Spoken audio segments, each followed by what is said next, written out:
Center of Theological Inquiry in Princeton was founded to encourage theology's conversation with other fields of advanced research. This year we're delighted to welcome into residence at the Center Professor Astell from the University of Notre Dame. Professor Astell is particularly interested in the dialogue between the study of Christian spirituality and literature in the medieval period. And why is the conversation between theology and literature important for you as a scholar? Oh, well, you know that it's a matter of identity for me. Having really come to theology out of a literary background. And there are particular things that you think literature brings to theology that theology should welcome? Oh, yes. I think literature offers a kind of a mirror for theology. Theologians can't confront a work of the literary imagination without seeing in it some kind of reflection of their own concerns, the truths that they've committed themselves to investigate. But they find it in another form. And that's good, because it's unsettling. Your own period is the medieval period, where this conversation, this intermingling of theology and literature is particularly rich. Yes. What attracts you in particular to the medieval period? Oh. Well, the poet Chaucer says, all that is written for our instruction. For the Middle Ages, literature it served a moral, philosophical function. Yet you read literature in order to learn something about yourself and something about the human being, and it was shared communally, right?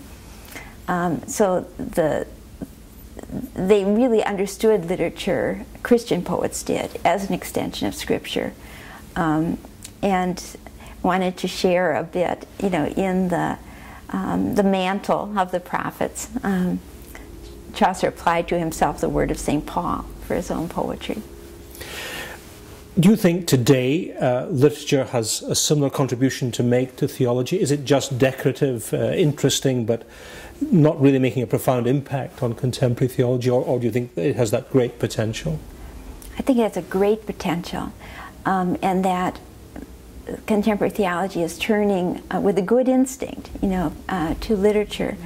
Literature offers a kind of corrective to an overly philosophical, abstract, almost anti-incarnational tendency in modern theology, pulls it back to the letter, to the image, to that space that we call the imagination, that links together body and soul, that furnishes our memories and gives us a ground for hope and desire, and which is also arguably a source of revelation. You know, God, as the ancients taught us, accommodated himself, and it's a big mistake to disregard the value of the imagination. Has the Center of Theological Inquiry here been a good place for your imagination as a scholar of theology and literature? Oh, yeah, it's a wonderful place, and I was very glad when I arrived to hear that you had a workshop for theologians who wanted also to be writers, to be able to write and speak in a way that's eloquent, that's engaging, that can nourish the heart as well as the mind. I think that describes in a nutshell your scholarship, Anne. Thank you very much indeed. Thank you. You're very welcome, Will. Thank you.